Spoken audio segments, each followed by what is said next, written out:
Hi guys, I'm coming to you with a haul video. Sorry it's not a face-to-face, just not up for that right now. So I'm just going to show you some books that I purchased over the last couple weeks at some used bookstores and St. Vinny's and Goodwill. I'll start with this one I got at St. Vinny's. Someone must have donated their whole collection of Alfred Hitchcock books. They had quite a few of these. I only picked up this one. They're $2.49 for the paperback. And I'm trying to be good about spending money, although you're not going to know that from this haul. But at the time, I was just trying to save a little bit of money, so I didn't buy. This was the best conditioned one, so I picked that one up. I may see if there's more later on down the road when I get paid again, just pick some more of those up. This one I found at a used bookstore in Salem. It's a great store. It used to be in another location that had, it wasn't a house, but it seemed like it was kind of fitted that way. All their cookbooks were in like this kitchen area that they had all decked out, and it's just the cutest little store. They've moved down the road a little bit, but it's still a nice store. This one came out in 1950. It looks to be, I'm not sure, I think that's when it was written, so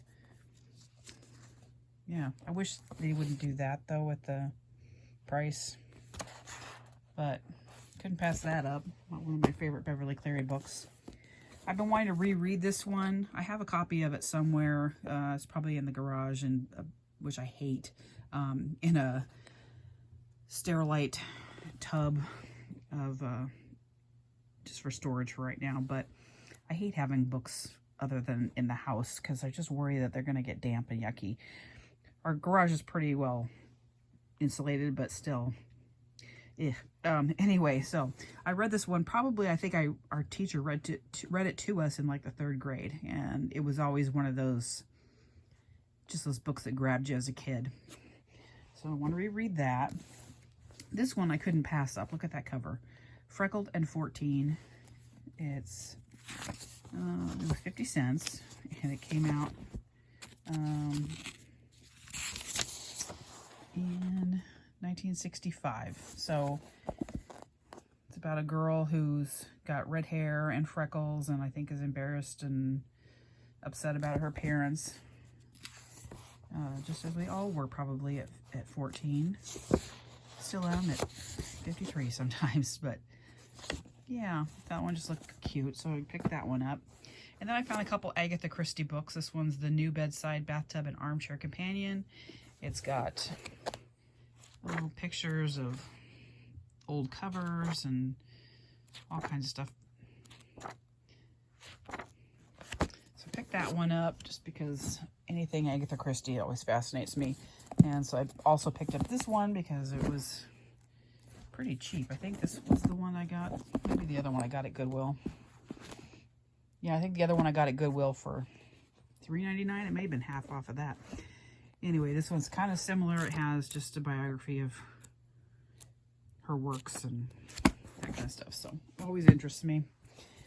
This one is the Golden Age Detective Story, edited by Otto Penzler. I always pick up anything I see by him. He is a good editor for any kind of short stories. He does all kinds of stuff. His name is on all kinds of books for editing compilations of things. So picked that one up. That was a Goodwill also. It was $3.99. I don't remember if that was half off or not. These I found at my local bookstore that has, it's a used bookstore, and I picked up most of these because it has Peter Lovesey and Simon Brett in them, two of my favorite authors that do different mystery styles. And this one was from 1984. This one also 1984. Sorry about the glare. 1985, 1982, 1986, 1978, and 1984 again. So I used to get these all the time at that bookstore in Salem that I would go to. They always had like a stack of these just on an end cap. These were only $1, which is a great price for these. Right now, you can still, this magazine still comes out. It's about $7.99 now, I think, for an individual copy of it. Comes out, I think, bi-monthly. I used to subscribe to it on Kindle, but they stopped their magazine stuff, so I don't get those anymore because it was only $2.99 for the digital copy. And it was nice just to have something short to read. Like if you're waiting in the waiting room, you could finish a whole story. Yeah, so pick those up because that was a great deal. And then I picked up this one because I was confused and I couldn't remember. I know on the Keeping Up with Cozies live, they were talking about the Farm to Table book. I think that was the Amanda Flowers. I saw this one though and thought, well, it's first in a series and it's farm and it's murder. So I picked it up. We'll see how that one goes. This one I could not resist. Look at that book. It's so cute. I just love it. So this one I got at St. Finney's. It was $3.49 because it's a hardcover. An elderly lady is up to no good, translated.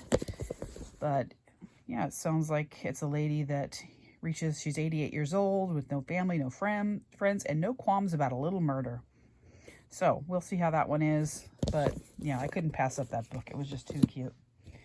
Then today, I kind of snuck out of work early. Don't tell my husband. Anyway, we work at the same place, so he knows. But anyway, I went to that.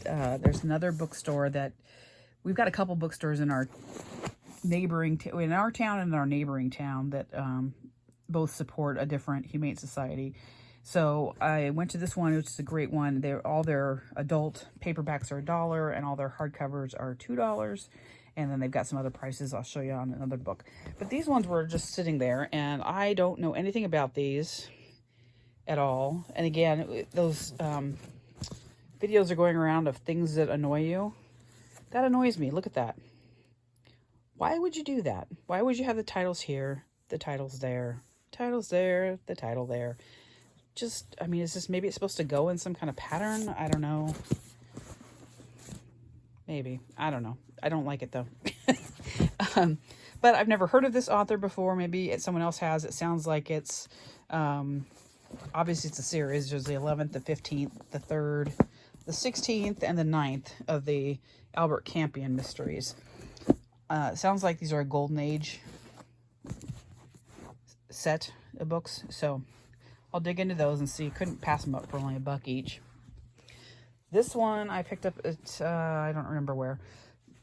I took a writing class probably about 14 years ago or so. This is how up on everything I am keeping up. The instructor in that class had mentioned this book. And I think she had referenced something about the dialogue in it, if I'm remembering it right, that it was quite good. So I thought I would read that. It's by J.D. Salinger, who wrote To Catch a Thief. No, Catcher in the Rye. So yeah, I thought I would read that one, just see what it was, if it was any good. This one I also got at the used bookstore today. This was $2 because it's hardcover. This is more of a true crime kind of story, and it's not very big, but it just looked interesting to me.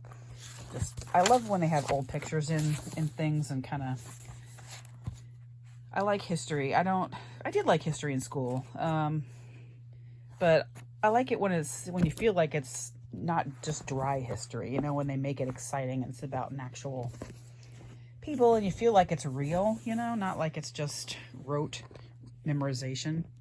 This is the one that I picked up that was in the collectible section of that store. So this was only $4. But I found it interesting, though. Someone must have been trying to sell it at some point for $67.50. They marked out what the original price on that was, so I can't really tell. Maybe I can tell on the back. Now, see, it says $67.50. Now, there's no price on that one. Usually when it's like that, there's no price in the barcode.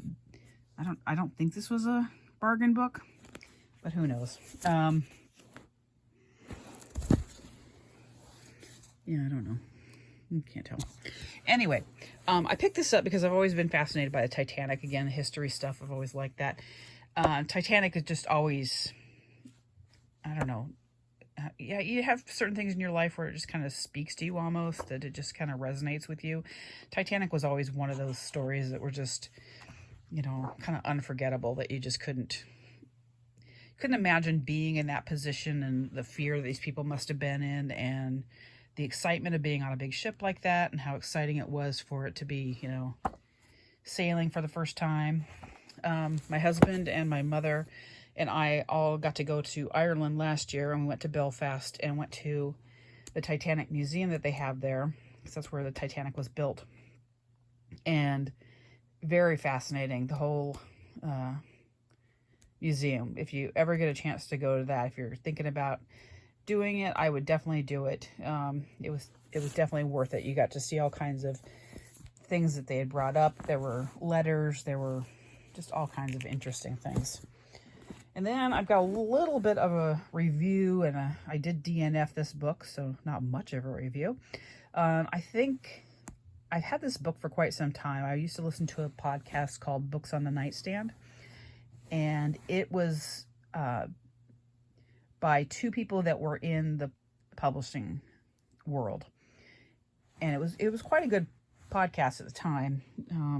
It's been a while since it went off the air, but this one I'm positive was probably recommended in that, just because it's kind of one of those quirky ones, and they would recommend some kind of quirky things. This is almost like a characterization of just the different people in the book. It's like a case study, kind of character study.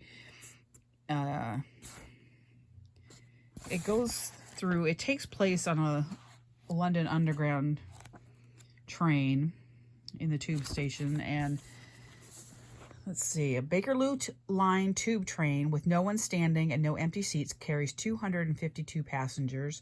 The driver makes 253. They all have their own secret histories, their own thoughts about themselves and their traveling neighbors. And they all have one page totaling exactly 253 words devoted to them. Each page a story, each page a novel. There are connections and rejections, chance meetings and frantic avoidance, bitter memories and sweet anticipation. Anyway, so it's basically each page has a thing about each person on that train, everybody who's in whichever seat they're in. And there are connections, I think, between the different people. But it's, I guess, I mean, if you're really interested in how people develop a short story on something, I mean, incredibly short, I think there are people who like interact with each other, but not really interact. They just have connections on the train. As far as I got, they weren't really doing anything. It was just, you'd get a blip about one person, and then you'd move on to the next person, and here's their story about what they are and why they're on the train and what they're doing, and then the next person and why they're on the train and what they're doing, and on and on and on. So there's 252 of those, and then the driver. And there may be more. It looks like there is something in here, but I don't know. I just didn't get past it. I may keep this. I can't decide if I want to get rid of it or not. I don't know if I'll go back and read it again. It just didn't hold me. So I think it was like an internet book. So I don't know if it came out like, you know, each day a new character or something, where you might just read that and then move on and not have this whole book. But yeah, it just didn't hold me. So that's about it for the book stuff. I don't know if I said this before. I've tried to film this a couple times, but I'm just not feeling the face-to-face thing right now, so sorry if this is annoying. And I can't get my camera to work right, so hopefully this will actually upload correctly. Tomorrow I am going to an escape room with my friends. I've never done that before, so that's gonna be, I think, fun. And then we're supposed to also go to a couple bookstores. I want to go back to that one in the town near us that was, I talked about, I think, in one of my first videos about how cute it was. It has like all these little different nooks and crannies in it, and they had some interesting books there, so I'll see. I'm still on the hunt for the Perry Mason books. Hi, Storm, if you're watching. I'm still looking for different ones.